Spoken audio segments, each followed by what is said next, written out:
Jumlah koperasi di Kabupaten Badung tercatat sebanyak 614 unit.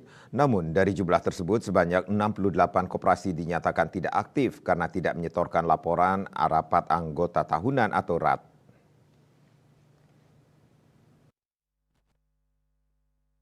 Kepala Dinas Koperasi, Usaha Kecil Menengah dan Perdagangan Kabupaten Badung, Ima Dewi Diana mengungkapkan, setiap koperasi diwajibkan menyetorkan laporan RAT setiap tahunnya.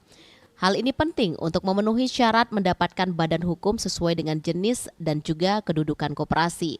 Ditegaskan, koperasi yang benar-benar aktif di Badung sebanyak 546 koperasi. Sedangkan koperasi yang sudah menyetor laporan RAT baru 250 koperasi. Sedangkan sisanya 296 koperasi belum menyetorkan laporan RAT. Widiana menegaskan pentingnya pelaksanaan RAT sebagaimana diatur dalam Undang-Undang Nomor 25 Tahun 1992 tentang perkoperasian, terutama pada bagian kedua pasal 22 hingga pasal 28.